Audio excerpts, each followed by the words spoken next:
नमस्कार विद्यार्थी मित्रांनो, पुनश्च एकदा आपलं सर्वांचं सहर्ष स्वागत। आज आपण इयत्ता 9वीच्या गणित भाग 2 मधील प्रकरण क्रमांक 3 चा अभ्यास करणार आहोत। हा मराठी माध्यमातील विद्यार्थ्यांसाठीचा व्हिडिओ आहे।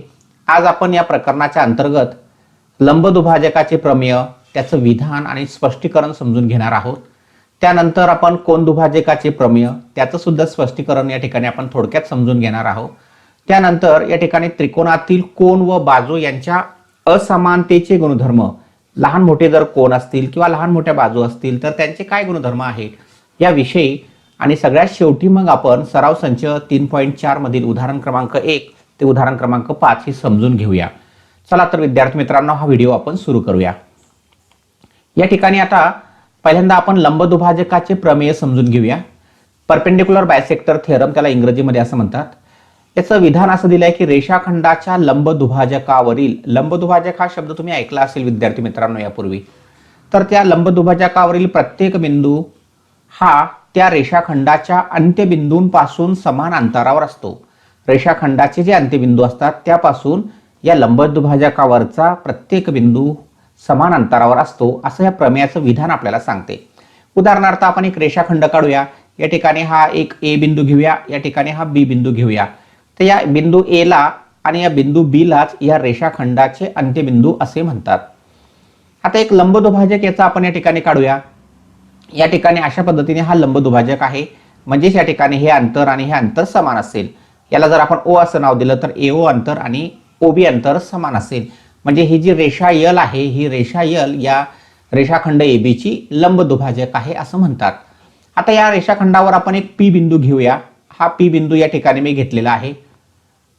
या बिंदूला आता आपण नाव दिलं बिंदू पी म्हणून। आता हा जो बिंदू पी आहे, तर या बिंदू पी चं आपल्याला या ए पासूनचं अंतर काढायचं आहे, किंवा या बिंदू पी चं आपल्याला या बी पासूनचं अंतर काढायचं आहे। तर आपल्याला या ठिकाणी हा जो रेषाखंड एपी म्हणजे याचं पी बिंदूचं या ए बिंदू पासूनचे अंतर कसे काढतात हे आपण पहिल्या प्रकरणामध्ये अभ्यासलेलं आहे। तर या ठिकाणी हे एपी अंतर आहे। या एपी अंतराला, या एपी रेषाखंडाच्या लांबीलाच या पी बिंदूचं ए पासूनचं अंतर असे म्हणतात। त्याचप्रमाणे या ठिकाणी आपण दुसरा रेषाखंड पीबी काढला, तर या ठिकाणी या रेषाखंड पीबी ला या बिंदू पी चं या बी पासून अंतर असे म्हणतात। या दोन्ही रेषाखंडांची जर आपण लांबी मोजली तर ती लांबी समान भरते। म्हणजे याचा अर्थ असा आहे की हा जो पी बिंदू आहे, हा पी बिंदू या दिलेल्या रेषाखंडाच्या अंत्यबिंदूपासून समदूर आहे। हा बिंदू पी जो घेतलेला आहे आपण, हा कोणत्याही बाजूला घेऊ शकतो। आपण खालच्या बाजूला घेऊ शकतो। समजा उदाहरणार्थ खालच्या बाजूला या ठिकाणी मी घेतला हा पी बिंदू, हा एक वेगळा बिंदू घेतला, तर त्याला नाव दे आता या ठिकाणी बिंदू क्यू। आता हा बिंदू क्यू या ए पासून आणि बी पासून किती अंतरावर आहे ते आपल्याला मोजण्यासाठी आपण पहिल्यांदा एक रेषाखंड काढूया ए क्यू, त्याच्यानंतर रेषाखंड काढूया बी क्यू। या दोघांची जर लांबी मोजली तर या दोघांची लांबी सुद्धा या ठिकाणी समान भरते। यालाच या ठिकाणी लंबदुभाजकाचे प्रमेय असे म्हणतात। त्यानंतर कोनदुभाजकाचे प्रमेय आपण बघूया। अँगल बायसेक्टर थेरम त्याला इंग्रजीमध्ये असं नाव आहे। कोनदुभाजकावरील प्रत्येक बिंदू हा त्या कोनाच्या भुजांपासून समदूर असतो। भुजा म्हणजे बाजू, बाजूपासून समदूर असतो। आता या ठिकाणी विद्यार्थी मित्रांनो, तुम्हाला एक संकल्पना समजलेली पाहिजे की समजा हा एक रेषाखंड आहे किंवा रेषा आहे। या रेषेचं आणि हा एक पी, हा त्या रेषेच्या बाहेरील बिंदू आहे कुठला तरी, तर पी बिंदू हा किती लांब आहे हे आपल्याला पाहण्यासाठी या पी मधून याच्यावर आपल्याला लंबरेषाखंड काढावा लागतो। हे जे लंबरेषाखंड आहे, या लंबरेषाखंडालाच म्हणतात बिंदू पी चं या दिलेल्या रेषा यल पासूनचे अंतर। आता या ठिकाणी आपण बघूया की एक कोन काढूया, की हा जो कोन आहे या कोनाचं नाव देऊया कोन पी क्यू आर। अशा प्रकारचा हा कोन पी क्यू आर आहे। आता या कोनाचा आपण एक लंबदुभाजक घेऊया। उदाहरणार्थ हा एक लंबदुभाजक या ठिकाणी घेतलेला आहे, त्याला आपण एस असं नाव देऊया, क्यू एस। किरण क्यू एस हा कोनदुभाजक आहे। मग हा या ठिकाणी आपल्याला अशा सारख्या खुणा करून घेता येईल। आता या कोनदुभाजकावर आपण एक कोणताही बिंदू घेऊया। किरण क्यू एस वर आपण कोणताही एक बिंदू घेतला, उदाहरणार्थ या ठिकाणी इथं बिंदू घेतला, त्याला आपण यम असं नाव देऊया। आता हा बिंदू यम या बाजू पी क्यू पासून किती अंतरावर आहे, किंवा तसंच यम बिंदू हा बाजू क्यू आर पासून किती अंतरावर आहे हे जर आपल्याला पाहिजे असेल तर आपल्याला काय करावं लागणार आहे, त्या दिलेल्या बिंदूपासून आपल्याला त्या बाजूवर लंब काढावा लागेल। म्हणजे अशा पद्धतीने हा लंब या ठिकाणी मी काढला, तर हे जे लंबांतर आहे त्याला आता इथं नाव देऊ आपण या ठिकाणी ए। तर यम ए जे अंतर आहे किंवा रेषाखंड यम ए ची जी लांबी आहे त्या लांबीलाच म्हटलं जाते या बिंदू यम चं या बाजू क्यू आर पासूनचे अंतर. आता या ठिकाणी या एमचं मला पी क्यू पासूनचं अंतर पाहिजे. मी लंब काढला या ठिकाणी आणि त्याला नाव दिलं या ठिकाणी बी बिंदू. तर या ठिकाणी हे जे एम बी अंतर आहे, या एम बी अंतराला रेषाखंड एम ची जी लांबी आहे त्या रेषाखंड एम च्या लांबीलाच म्हणतात बिंदू एमचं या बिंदू बी पासूनचं अंतर. जर आता हे अंतर आपण मोजली तर हे अंतर समान भरतात. हेच आपल्याला कोनदुभाजकाच्या प्रमेयामध्ये सांगितलेलं आहे की कोनदुभाजकावरचा प्रत्येक बिंदू, कोणताही बिंदू आपण या ठिकाणी घेतला तर प्रत्येक बिंदू हा त्या कोनांच्या भुजांपासून समदूर असतो. त्रिकोणाच्या 3 बाजू आणि 3 कोन यांच्या असमानतेचे गुणधर्म, महत्वाचा गुणधर्म या ठिकाणी असमानता. असमानता म्हणजे याचा अर्थ आहे लहान मोठेपणा. असमान म्हणजे याचा अर्थ आहे एक लहान असेल बाजू, एक मोठी असेल तर त्याला लहान मोठेपणा असं आपण या ठिकाणी म्हणतो, लहान मोठेपणा. तर आता या ठिकाणी आता आपण बघूया की त्रिकोणाचे जर 2 कोन असमान मापाचे असतील तर मोठ्या कोणासमोरील बाजू ही मोठी असते आणि लहान कोणासमोरील बाजू ही लहान असते, असा याचा अर्थ आहे. म्हणजे आता या त्रिकोण एबीसी मध्ये बघा आपण, हा कोन बी सगळ्यात मोठा आहे. तर या कोन म्हणजे अशा प्रकारे जर असलं या ठिकाणी की कोन बी हा सगळ्यात मोठा असेल, कोन बी हा सर्वात मोठा असेल कोणापेक्षा, तर कोन ए पेक्षा, आणि त्याचप्रमाणे कोन सी पेक्षा मोठा असेल. तर या ठिकाणी बघा सगळ्यात मोठा कोन कोणता आहे, तर कोन बी आहे. तर या ठिकाणी मग आता बीच्या समोरची बाजू कोणती आहे, तर बाजू एसी. तर बाजू एसी ही सर्वात मोठी बाजू असणार आहे. आणि त्याचनुसार मग ए कोणासमोरची बाजू ही या ठिकाणी कोणती आहे बघा, बाजू बीसी आहे. तर ती बाजू बीसी या ठिकाणी आपल्याला लिहिता येईल अशा पद्धतीने. आणि मग या ठिकाणी कोन सी समोरची बाजू आहे बाजू ए बी. तर अशा पद्धतीने या ठिकाणी बघा तुम्हाला असं दिसून येईल की बाजू एसी ही सर्वात मोठी बाजू आहे, कारण ती या कोन बी समोरची बाजू आहे. कारण कोन बी हा सर्वात मोठा आहे म्हणून मोठ्या कोणासमोरील बाजू मोठी असते. कोन सी समोरील बाजू जी आहे ती सर्वात लहान आहे. ती बाजू ए बी जी आहे ती लहान आहे का, तर कोन सी हा सगळ्यात लहान कोन आहे म्हणून लहान कोणासमोरील बाजू ही लहान असते. या गुणधर्मांचा वापर करून आपल्याला काही उदाहरणं पुढे सोडवायची आहेत. त्यासाठी हा गुणधर्म आपण लक्षामध्ये ठेवायचा आहे. आता त्याचप्रमाणे याच्या उलट या ठिकाणी की 2 बाजूपैकी एक बाजू दुसरीपेक्षा मोठी आहे. म्हणजे या ठिकाणी आता बाजूंचा संदर्भ आपण लक्षामध्ये घेऊया की डीएफ ही बाजू या ठिकाणी सगळ्यात मोठी बाजू आहे. कोणत्या बाजूपेक्षा, तर ईएफ बाजूपेक्षा सुद्धा, आणि त्याचप्रमाणे या ठिकाणी डीई बाजूपेक्षा. म्हणजे डीएफ ही सगळ्यात मोठी बाजू झाली आणि डीई ही सर्वात लहान बाजू झाली. तर या डीएफ समोरचा कोन कोणता आहे, तर ही जी बाजू डीएफ आहे त्याचा समोरचा कोन ई आहे. तर कोन ई हा सर्वात मोठा असणार आहे. आणि कोणता कोन लहान असणार आहे, तर डी समोरचा सर्वात लहान कोन असणार आहे. डी समोरचा कोन एफ हा आहे, म्हणजे एफ कोन हा लहान असणार आहे. आणि एफ हा जो कोन आहे तो आहे कोन डी. म्हणजे हा कोन डी जो आहे तो या ई पेक्षा लहान असेल पण एफ पेक्षा मोठा असेल. तर अशा पद्धतीने हा या ठिकाणी क्रम असतो.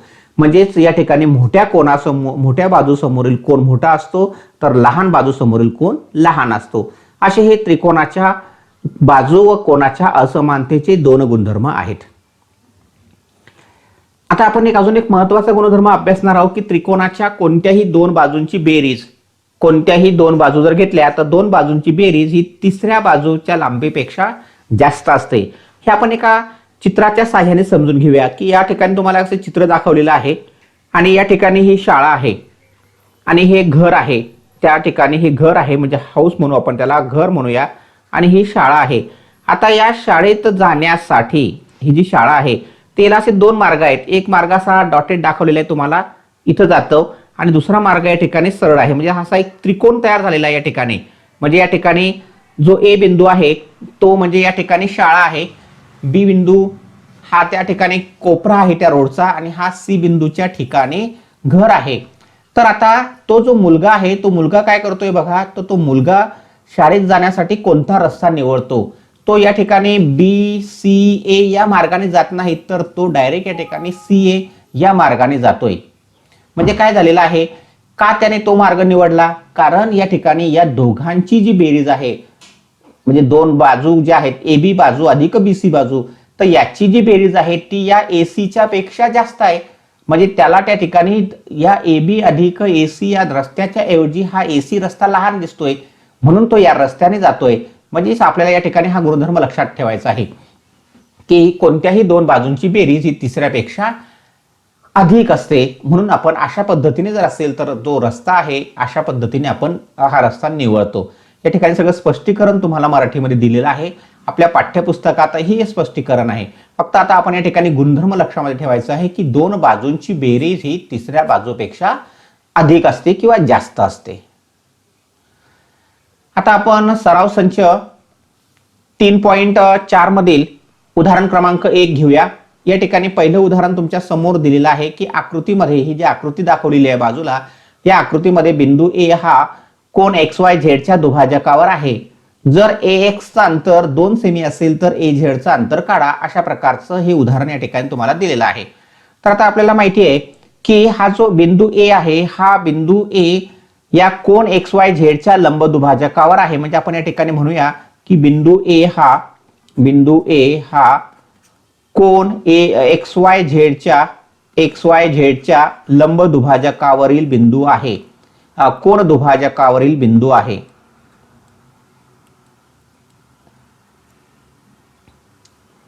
बिंदू A हा कोन XYZ च्या कोन दुभाजकावरील बिंदू आहे. आता आपण कोन दुभाजकाचे प्रमेय आताच बघितले. आपण कोन दुभाजकावरील बिंदू आहे. कोन दुभाजकाचं प्रमेय आपण आताच बघितलं.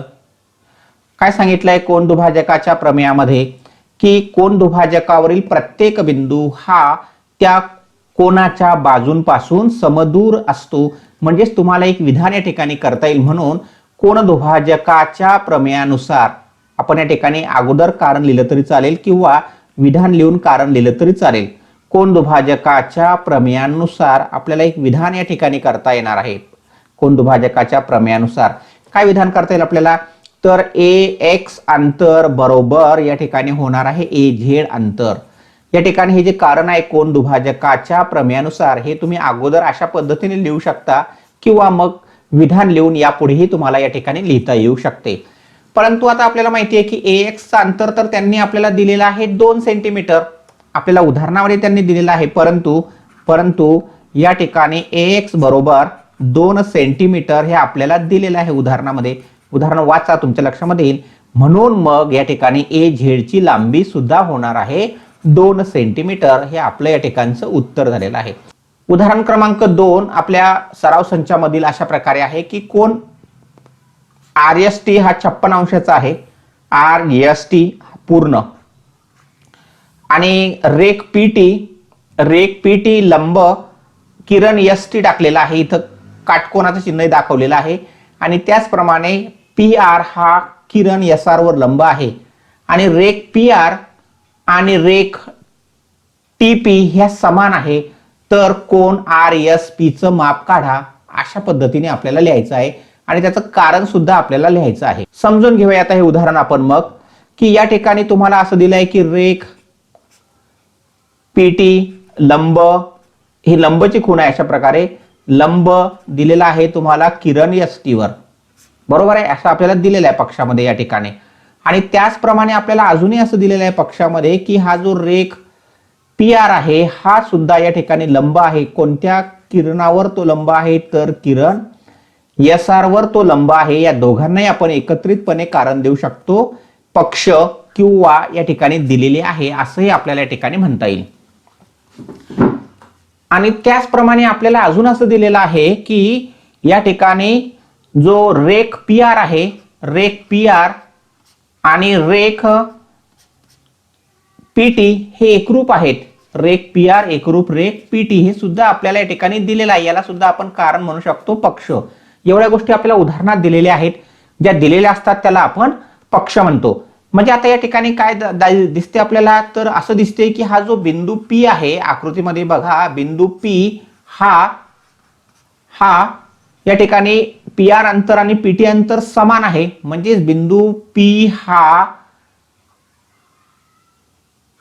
बाजू ST व बाजू SR पासून समदूर आहे. बाजू ST व बाजू SR पासून समदूर आहे. अंतर समान आहे म्हणजे याचा अर्थ बाजू ST व बाजू SR पासून समदूर आहे. मग आता समदूर म्हटल्यावर या ठिकाणी बघा कोन दुभाजकाच्या प्रमेयामध्ये की समदूर असलेला प्रत्येक बिंदू, कोनाच्या भुजांपासून समदूर असलेला प्रत्येक बिंदू हा त्या कोनाच्या कोन दुभाजकावर असतो.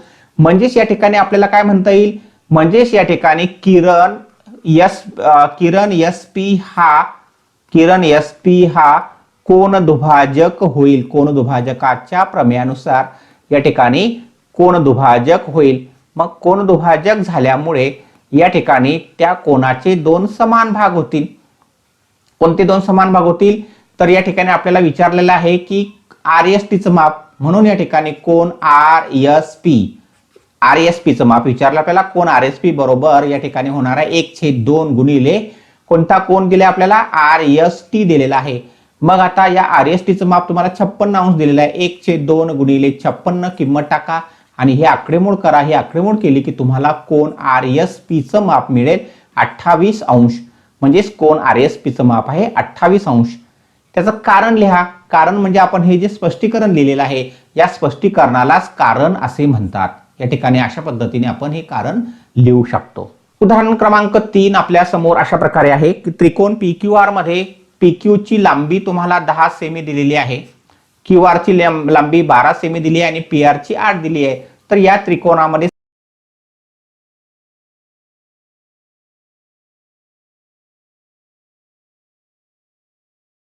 सर्वात मोठा कोन कोणता आणि सर्वात लहान कोन कोणता, असे दोन प्रश्न यामध्ये विचारलेले आहेत. आता या ठिकाणी आपण आकृती लक्षामध्ये घेऊया. तर हा त्रिकोण PQR आहे, त्याच्या बाजूंची लांबी आपण या ठिकाणी मोजूया, म्हणजे लिहूया या ठिकाणी. तर ही बाजू तुम्हाला दिली आहे 10 सेंटीमीटर दिलेली आहे, ती लिहूया या ठिकाणी. त्यानंतर PR ची जी लांबी दिली आहे ती 8 सेंटीमीटर या ठिकाणी दिलेली आहे. आणि त्याच्यानंतर तुम्हाला ही जी QR आहे या QR ची लांबी तुम्हाला 12 सेंटीमीटर दिलेली आहे. तर आता आपण या ठिकाणी त्रिकोणाच्या कोन व बाजूमधील असमानतेचे गुणधर्म अभ्यासलेले आहेत. तर आता या ठिकाणी तुम्हाला असं दिसून येईल की या QR ची लांबी सगळ्यात जास्त आहे, PQ पेक्षा सुद्धा जास्त आहे आणि PR पेक्षा जास्त आहे. म्हणजे QR ही बाजू सगळ्यात मोठी आहे. आपल्याला अशा पद्धतीने म्हणता येईल. कशावरून, तर तुम्हाला QR दिलेला आहे 12, त्याच्यानंतर PQ ची लांबी तुम्हाला दिली आहे 10 आणि PR ची लांबी दिलेली आहे तुम्हाला 8. म्हणजे त्याचा अर्थ QR ही सगळ्यात मोठी आहे तर PR ही सगळ्यात लहान आहे. मग अशा पद्धतीने आपण ही बाजू लिहू शकतो. मग आता आपल्याला माहिती आहे की मोठ्या बाजू समोरील कोन मोठा असतो. या गुणधर्मानुसार आपल्याला हे कारण या ठिकाणी आपण मांडल्यानंतर म्हणू शकतो की या QR समोरचा कोन कोणता आहे बघा बरं. तर QR समोरचा कोन हा P आहे. थोडक्यात त्याचं 3 अक्षरी नाव होते कोन QPR, म्हणून सर्वात मोठा कोन असणार आहे कोन QPR. त्याच्यानंतर सर्वात लहान बाजू PR आहे. मग PR त्या समोरचा कोन कोणता आहे तर Q आहे, त्याचं 3 अक्षरी नाव तुम्हाला घेता येईल कोन PQR. म्हणून तुम्ही उत्तर लिहू शकता सर्वात लहान कोन म्हणजेच कोन PQR आहे. 2 गुणांसाठी हे उदाहरण तुम्हाला परीक्षेला विचारू शकतात. अतिशय सोपं उदाहरण आणि महत्वाचं उदाहरण आहे. तुम्ही जर सर्वात मोठा कोन ओळखला तर तुम्हाला 1 गुण मिळेल, सगळ्यात लहान कोन ओळखला तर तुम्हाला 1 गुण मिळेल. अशा पद्धतीने तुम्हाला हे उदाहरण या ठिकाणी परीक्षेमध्ये सोडवता येईल. पण हे कारण तुम्हाला लिहिणं आवश्यक आहे. उदाहरण क्रमांक 4 आपल्या पुढे दिलेलं आहे की त्रिकोण FAN मध्ये तुम्हाला कोनांचं माप दिलंय, F चं माप 80 अंश दिलंय आणि A चं माप 40 दिलंय. तर या त्रिकोणाच्या सर्वात मोठ्या व सर्वात लहान बाजूंची नावे लिहा आणि सकारण सांगा. म्हणजे कारणासह सांगा. नुसतं कारण म्हणजे नुसतं सगळ्यात मोठी बाजू किंवा सगळ्यात लहान बाजूचं नाव लिहून चालणार नाही, त्याचे योग्य ते स्पष्टीकरण तुम्हाला द्यावं लागणार आहे. कशा पद्धतीने बघूया. तर या ठिकाणी आपण एक त्रिकोण काढूया. तर या त्रिकोणामध्ये हा कोन आहे 80 अंशाचा, त्याच्यानंतर हा कोन A आहे 40 अंशाचा. आता मला हा जो तिसरा कोन आहे या तिसऱ्या कोनाचं माप काढून घेता येईल, कारण मला माहिती आहे की त्रिकोणाच्या 3 कोनांच्या मापांची बेरीज 180 अंश असते. त्या गुणधर्माचा आपल्याला वापर करून या कोनचं माप काढता येईल. बघा, त्रिकोण FAN मध्ये कोन F अधिक कोन A अधिक कोन N बरोबर 180 अंश. तर हा गुणधर्म आहे. हा गुणधर्म असल्यामुळे या ठिकाणी आपण अशा पद्धतीने लिहू शकतो. आता याच्यामध्ये आपण F चं माप टाकूया. F कोणाचं माप आहे 80 अंश अधिक A कोणाचं माप आहे 40 अंश अधिक N कोणाचं माप आपल्याला काढायचं आहे, म्हणून ते आपण तसंच ठेवूया. आता या दोघांची बेरीज होणार आहे 120 आणि याचं पक्षांतर या बाजूला करा, म्हणजेच कोन ए बरोबर 180 वजा 120. या दोघांची बेरीज झाली 120 आणि पक्षांतर केल्यानंतर तो ऋण होईल, म्हणजेच तुम्हाला कोन यांचं माप मिळेल. या ठिकाणी या 180 मधून 120 घालवले तर उत्तर मिळेल 60 अंश. म्हणजे या कोनाचं माप झालं 60 अंश. मग तुम्ही लिहू शकता या ठिकाणी की हा जो कोन एफ हा सगळ्यात मोठा आहे, त्याच्यानंतर मधला कोन कोणता येणार आहे तर कोन एन येणार आहे, आणि मग त्या ठिकाणी सगळ्यात लहान कोन येणार आहे तर कोन ए. अशा पद्धतीने आपण हे उतरत्या क्रमाने मांडू शकतो. मग आता एफ समोर म्हणजे सगळ्यात मोठा कोन कोणता आहे तर कोन एफ आहे. मग आता हा जो एफ कोन आहे या एफ कोना समोरची बाजू बघा, तर एफ कोना समोरची बाजू आहे एन, म्हणजेच एन ही सर्वात मोठी बाजू झाली. बरोबर आहे. आपल्याला म्हणता येईल की एन ही सर्वात मोठी बाजू आहे. त्याचं कारणही लिहू शकतो आपण या ठिकाणी. काय कारण लिहू शकतो आपण की मोठ्या कोनासमोरील बाजू मोठी असते. मोठ्या कोनासमोरील असं कारण लिहिणं आवश्यक आहे आपल्याला. मोठ्या कोनासमोरील बाजू मोठी असते आणि लहान कोनासमोरील बाजू लहान असते. हा जो गुणधर्म आहे असमानतेचा, या असमानतेच्या गुणधर्माचं आपण या ठिकाणी उदाहरणामध्ये उल्लेख करणं आवश्यक असते या ठिकाणी. आता सर्वात लहान कोन कोणता आहे तर कोन ए आहे. कोन ए बघा सर्वात लहान आहे. मग या कोन ए समोरची बाजू कोणती आहे तर एफ एन आहे, म्हणजेच एफ एन बाजू ही सगळ्यात लहान बाजू असणार आहे. मग आपलं उत्तर असणार आहे सर्वात लहान बाजू आहे एफ एन. सगळ्यात मोठी बाजू ए एन आणि सगळ्यात लहान बाजू एफ एन. हे आपल्या या ठिकाणचं उत्तर. सकारण लिहा. सकारण म्हणजे आपण जे आता स्पष्टीकरण दिलेलं आहे त्यालाच म्हणतो आपण त्याचं कारण. उदाहरण क्रमांक 5 या सराव संचमधील हे शेवटचं उदाहरण आहे. महत्वाचं उदाहरण आहे. आयएमपी म्हटलं तरी चालेल, याला आपण आयएमपी म्हणूया, कारण अशा पद्धतीची उदाहरणं परीक्षेला वारंवार विचारलेली आहेत. आता सिद्ध करा की समभुज त्रिकोण हा समकोन त्रिकोण असतो. म्हणजे या ठिकाणी तुम्हाला काय दिलेलं आहे पक्षामध्ये तर समभुज त्रिकोण हे तुम्हाला पक्षामध्ये दिलेली माहिती आहे, आणि काय सिद्ध करायचं आहे की तो समकोन त्रिकोण आहे. समकोन त्रिकोण आहे म्हणजे याचा अर्थ त्या त्रिकोणाचे तिन्ही कोन समान आहे. त्यासाठी आता आपल्याला पहिल्यांदा आकृती काढावी लागेल. मग हा आपण त्रिकोण एबीसी घेऊया. हा त्रिकोण एबीसी लक्षात घ्या समभुज त्रिकोण आहे, म्हणजे याच्यामध्ये बाजू एबी, बाजू एसी आणि बाजू बीसी या सगळ्या समान आहे. हेच आता आपण पक्षामध्ये लिहूया की त्रिकोण एबीसी हा समभुज त्रिकोण आहे. त्याच्यानंतर आता आपल्याला काय सिद्ध करायचं आहे की तो समकोन त्रिकोण आहे. समकोन त्रिकोण आहे म्हणजेच काय तर त्या त्रिकोणाचा प्रत्येक कोन समान मापाचा आहे. म्हणजे कोन ए, कोन बी आणि कोन सी हे आपलं साध्य असणार आहे. म्हणून आपण साध्य लिहूया. कोन बी अधिक म्हणजे कोन बी, कोन सी आणि कोन ए याचं 3 अक्षरी नाव आपण घेतलेलं आहे. पण आता जर निरीक्षण केलं तर तुम्हाला दिसेल की या ठिकाणी हा कोन ए आहे, हा कोन बी आहे आणि हा कोन सी आहे. तर हे तिन्ही कोन समान आहे हे आपल्याला अशा पद्धतीने आता दाखवायचं आहे. मग आता त्यासाठी आपण या प्रमेयाची म्हणजे या विधानाची सिद्धता लिहूया. सिद्धतेमधला पहिला मुद्दा बघा की त्रिकोण एबीसी आहे. त्या त्रिकोण एबीसी मध्ये बाजू एबी आणि बाजू एसी समान आहे. एबी आणि एसी समान आहे का तर तो समभुज त्रिकोण दिलेला आहे म्हणून. मग आता दोन बाजू जर समान असतील तर त्या बाजू समोरील कोन समान असतात. समद्विभुज त्रिकोणाचं प्रमेय आपण अभ्यासलेलं आहे. म्हणून तुम्ही म्हणू शकता की या ठिकाणी या बाजू एबीच्या समोरचा कोन जो आहे तो आणि एसीचा समोरचा जो कोन आहे तो हे दोन्ही कोन एकरूप असणार आहे. त्याचं कारणही त्या ठिकाणी तुम्हाला लिहिता येईल एकरूप बाजू समोरील कोन, विधान नंबर 1. आता त्याचप्रमाणे आपल्याला असं म्हणता येईल तसेच की या त्रिकोण एबीसी मध्ये बाजू एसी आणि बाजू बीसी ही आपल्याला एकरूप घेता येईल. एसी ही बाजू आणि बीसी समान आहे. समभुज त्रिकोणाच्या सर्वच बाजू समान असतात. त्यातल्या ज्या गरजेनुसार पाहिजे आहे ते आपण या दोन बाजू घेतल्या. पुन्हा समद्विभुज त्रिकोणाचं प्रमेय एसी समोरचा कोन आणि या बीसी समोरचा कोन समान असेल. म्हणजेच या ठिकाणी कोन एबीसी आणि कोन बीएसी हे समान असणार आहे. एकरूप बाजू समोरील कोन एकरूप असतात. हेच त्याचं या ठिकाणी कारण असणार आहे. आता या विधान नंबर 1 मध्ये बघा तर एबीसी कोनाचा उल्लेख आलेला आहे. म्हणजे हा 1 नंबरचा कोन म्हणू आपण त्याला. हा दुसऱ्या कोनाशी या ठिकाणी एकरूप आहे आणि पुन्हा हा एबीसी कोन जो आहे तो तिसऱ्या कोनाशी एकरूप आहे. मग अशा पद्धतीने जर असेल पहिला कोन दुसऱ्या कोनाशी एकरूप, दुसरा कोन तिसऱ्या कोनाशी एकरूप, तर पहिला व तिसरा सुद्धा या ठिकाणी एकरूप असतो. म्हणजे या विधान 1 व 2 वरून आपण असं म्हणू शकतो की हा जो कोन एबीसी हा एसीबीसी एकरूप आहे आणि त्यानुसार हा एबीसी या बीएसीसी एकरूप आहे. म्हणजे याचा अर्थ कोन एबीसी, कोन एसीबी आणि कोन बीएसी हे तिन्ही सुद्धा एकमेकांशी एकरूप असतील. म्हणून विधान 1 व 2 वरून आपल्याला हे अशा पद्धतीने विधान करता येते. याचाच अर्थ होतो की या त्रिकोण एबीसीचे तिन्ही कोन समान आहे. त्रिकोण एबीसीचे तिन्ही कोन समान आहे म्हणजे याचा अर्थ तो समकोन त्रिकोण आहे हे या ठिकाणी सिद्ध झालेलं आहे. अशा रीतीने विद्यार्थी मित्रांनो, आज आपण या ठिकाणी हा त्रिकोण एबीसी समकोन त्रिकोण आहे हे थोडक्यात दिलेलं जे उदाहरण आहे हे उदाहरण आपण व्यवस्थित सोडवलेलं आहे, समजून घेतलेलं आहे. अपेक्षा आहे की तुम्हाला या ठिकाणी हे समजलेलं असेल.